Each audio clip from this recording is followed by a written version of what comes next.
Kalau dari pandangan pakar hukum ya dibilangnya, itu seperti apa melihatnya? Iya, dari apa yang saya baca dan lihat di media, ini memang persoalannya sangat personal ya. Dari tersangka yang sudah ditetapkan oleh pihak kepolisian dengan korban, katakanlah seperti itu. Ya, sehingga memang sejauh ini langkah-langkah yang dilakukan oleh pihak penyidik saya kira sudah tepat ya, untuk memastikan aspek pembuktian dari tindak pidana yang dipersangkakan. Terutama yang saya kira paling kuat adalah kesengajaan menyebabkan orang mati ataupun paling tidak kelalaian. Ya, jadi pembunuhan atau kelalaian yang menyebabkan orang meninggal dunia. Sehingga pada dasarnya kita tunggu saja apa yang kemudian langkah-langkah yang dilakukan oleh pihak kepolisian terkait dengan hal ini. Secara umum seperti itu. Berarti kalau dilihat dari permukaan udah memenuhi unsur segala macamnya dari masalah Saya ini. kira yang paling kuat kan sebenarnya adanya rekaman CCTV dari peristiwa tersebut. Yang di situ bercerita lebih banyak daripada apa yang kita lihat, dihubungkan dengan hasil ekshumasi dari korban. Ya, jadi pemeriksaan atas mayat yang dilakukan terhadap korban ini tentu juga nantinya berkorelasi. Ya, yang saya dengar dari media kan memang ada semacam tumbuhan ataupun benda-benda yang biasa berada di dalam air yang ada di dalam tubuh korban, sehingga bisa disimpulkan sebab kematiannya adalah tenggelam. Ya, kematian yang disebabkan oleh tenggelam ini terkorelasi dengan gambaran CCTV, tangkapan gambaran CCTV yang menunjukkan bahwa tenggelamnya bukan karena sebab-sebab yang masuk kategori accident, tapi sesuatu hal yang disengaja ataupun paling tidak adalah suatu bentuk overtrain, ya, suatu cara untuk kemudian memaksa tubuh orang secara berlebihan sehingga kemudian di luar dari kemampuan tubuhnya, dan ini masuk kategori kelalaian. Jadi kalau dalam pandangan saya sih apa yang dilakukan oleh kepolisian sudah cukup tepat sejauh ini. Pak, banyak yang menduga ini adalah bisa juga dibilang direncanakan. Apakah benar? Karena sebelum kejadian kedua orang tua dan tersangka ini sempat mengunjungi lokasi tersebut untuk survei lapangan. Rencana dalam hukum pidana itu sebenarnya tidak ada. Ya, pembunuhan berencana itu sebenarnya tidak ada. Tapi yang benar adalah pembunuhan yang dipikir-pikir lebih dulu. Jadi ada jeda waktu yang cukup baik panjang maupun pendek buat pelaku untuk memikirkan perbuatannya.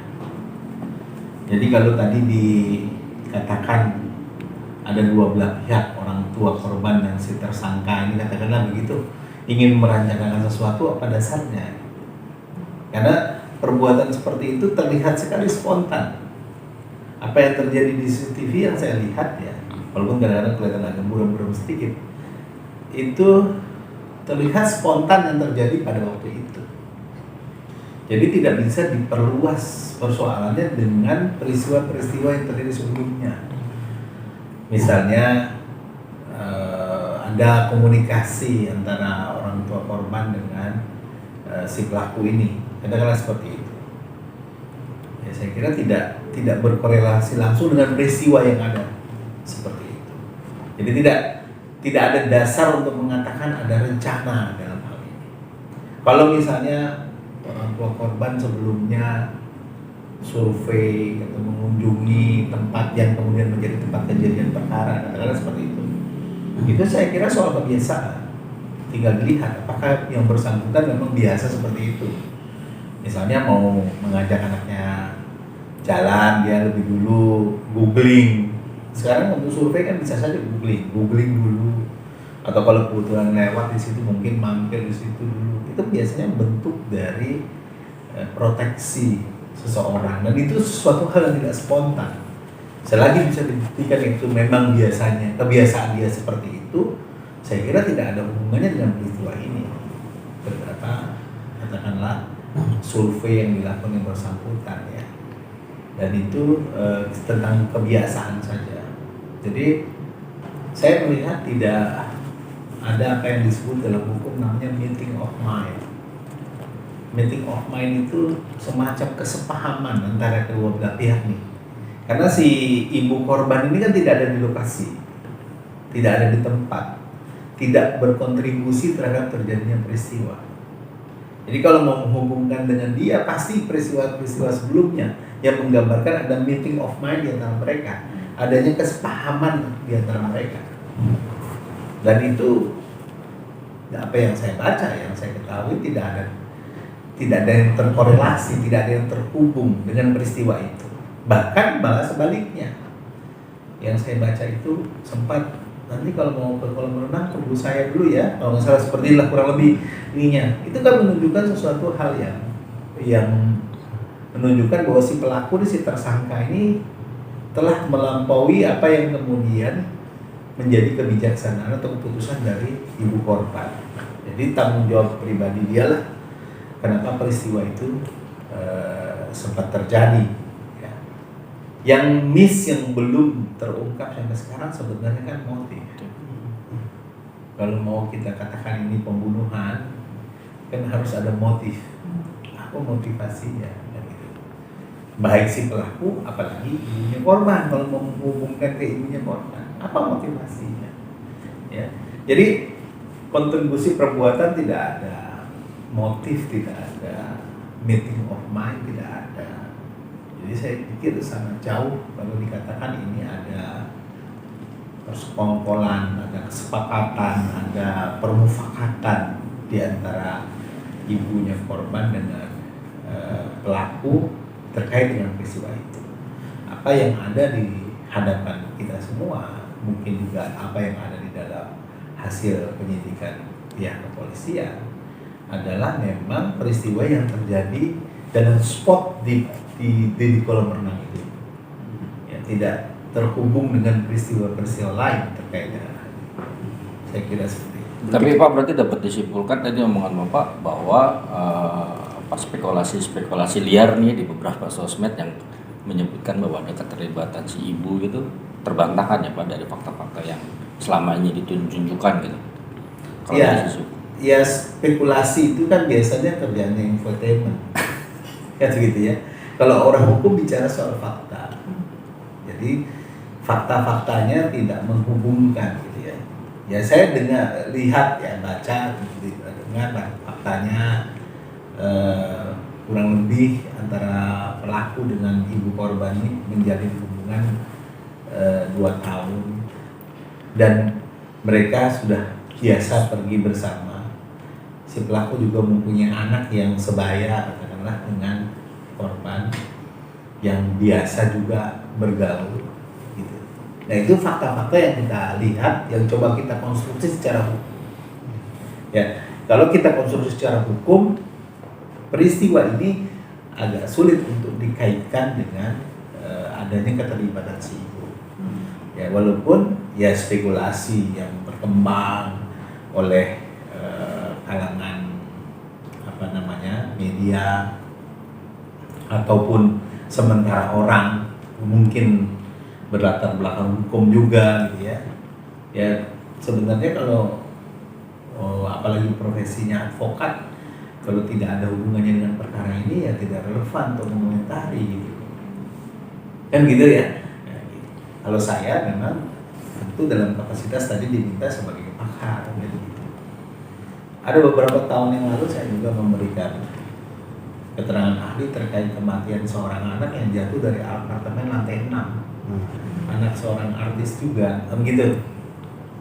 Ya sama, pijakan kita adalah fakta. Ada nggak fakta yang mendukung kemungkinan keterlibatan ayah dari anak itu yang menyebabkan korban meninggal dunia?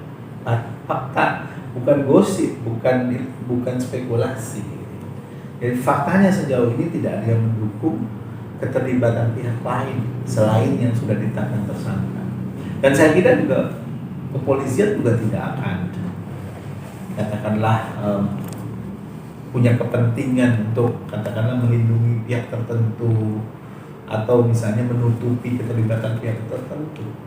Bagi kepolisian ini kasus merah putih, katakanlah seperti itu ya. Jadi pasti apa adanya yang akan mereka ungkap mengenai hal ini.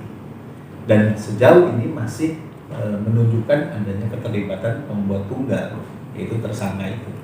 Dan faktor lalai juga berarti nggak bisa disematkan ke ibu korban dong kalau seperti ini. Lalai itu adalah sebab dari timbulnya akibat. Akibatnya adalah kematian.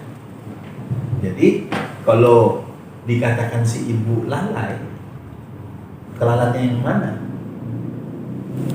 Dia tidak membiarkan anaknya pergi ke kolam renang sendiri, tapi pergi bersama teman dekatnya dan anaknya, katakanlah seperti itu.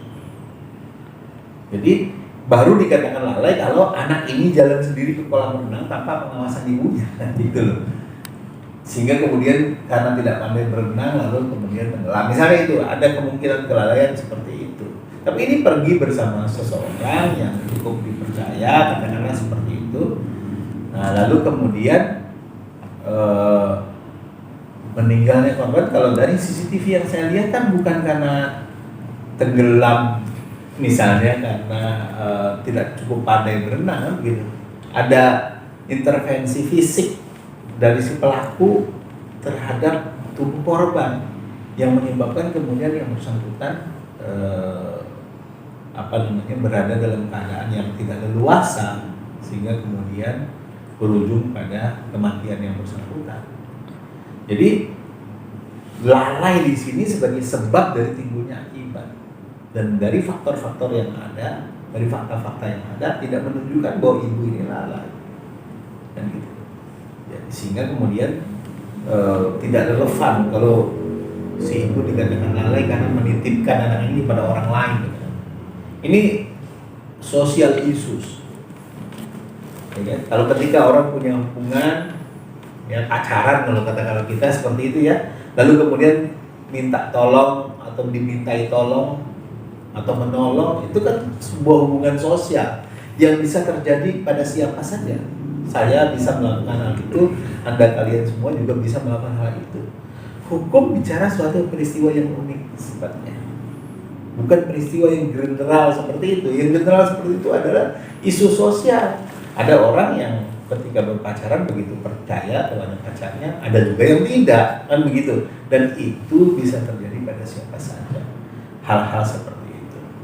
Sehingga bagi saya tidak terdapat indikator yang cukup untuk mengatakan sebab kematian dari korban adalah adanya faktor kelalaian si ibu. Sebab kematian korban jelas adanya intervensi fisik dari tersangka terhadap korban yang menyebabkan dia melakukan sesuatu di luar dari kemampuannya sehingga berakibat pada meninggal dunia. Tapi alasan tersangka itu mengajarkan menyelam gitu, maksudnya berenang, apakah itu alasan yang dibuat-buat? Itu hak dia.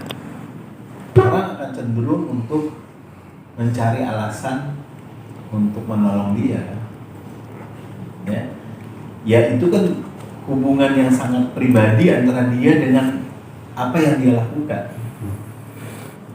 Tentu hukum tidak melihat dari apa yang dia ucapkan. Hukum melihat dari apa yang dia lakukan.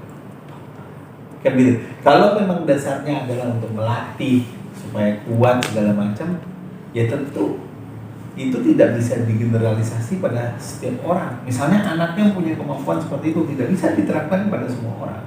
Justru orang yang melatih itu justru lebih hati-hati daripada orang yang kemudian tidak punya keinginan melakukan hal itu. Ya, jadi kecenderungannya seharusnya adalah dia lebih hati-hati karena dengan dia katanya melatih maka dia mengambil tanggung jawab langsung terhadap keselamatan anak itu. Tetapi faktanya yang bersangkutan tidak cukup berhati-hati. Lalai itu kan pengertian dasarnya adalah tidak cukup berhati-hati sebagaimana orang lain berhati-hati gitu. Jadi kalau menurut saya itu alibi, itu ngeles kalau kata orang Betawi kan gitu ya. Dan itu sah-sah saja, hak dia untuk mengatakan itu. Kita tidak melihat dari ucapannya, kita melihat dari perbuatannya. Di dalam hukum pidana itu tersangka itu jangankan punya alibi, bohong aja dia boleh untuk menolong dirinya. Ya, jadi untuk menolong dirinya dia boleh melakukan apapun termasuk berbohong, namanya non self incrimination. Ya, orang itu tidak boleh dihukum karena ucapannya. Makanya sebaliknya dia akan berusaha untuk meyakinkan publik, meyakinkan penegak hukum, meyakinkan hakim dengan ucapan-ucapannya bahwa tidak ada motivasi jahat dari apa yang dia lakukan. Tapi sekali lagi hukum bukan melihat ucapan dia, hukum melihat apa yang dia lakukan. Ya, beruntungnya dalam kasus ini ada CCTV dan cukup clear ya. Saya juga ahli yang memberikan pendapat terkait dengan pembunuhan Mirna Salihin misalnya seperti itu ya. Kalau ini jauh lebih clear daripada kasus itu gitu ya. Sehingga kemudian bagi saya cukup firm ya. Kenapa penyidik dalam waktu singkat bisa mengungkap kasus ini? Saya kira karena cukup dimudahkan dengan CCTV itu. Oke. Kan motif itu belum terungkap sampai sekarang. Memang apa sih faktor-faktor yang mempengaruhi motif itu sangat susah diungkapkan untuk kasusnya ini? Iya, motif itu memang diperlukan untuk terutama membuktikan kesengajaan. Jadi kalau konstruksinya dia sengaja membunuh, apalagi membunuh berencana, katakanlah seperti itu, membunuh yang dipikir dulu, maka motif sangat diperlukan untuk membuktikan hal itu. Ya, tetapi sekali lagi motif bukan satu-satunya jalan untuk membuktikan kesengajaan orang. Ketika orang berbuat dengan sadar dan perbuatannya itu bisa menimbulkan keakibat yang dilarang, pada dasarnya itu sudah sengaja. Kan gitu. Sehingga seseorang dengan sadar memaksa dalam tanda kutip seseorang untuk melampaui kapasitasnya untuk berenang, ya sebenarnya sudah ada kesengajaan, walaupun motifnya belum terungkap. Itu kasus pembunuhan Yosua Huta Barat aja nggak ada motifnya sampai sekarang, begitu loh. Jadi artinya motif bukan satu-satunya jalan untuk membuktikan kesengajaan. Tapi kalau bisa dibuktikan adanya motif, keren betul, bagus betul gitu loh. Jadi firm lah, mantap lah pembuktiannya. Tapi saya sejauh ini memang belum terungkap ya dari jejak digital. Selain dia tadi mengatakan maksudnya adalah untuk melatih si korban supaya punya kekuatan fisik yang baik.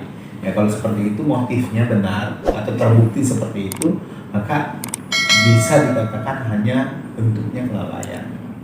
Saya kira seperti itu. Oke.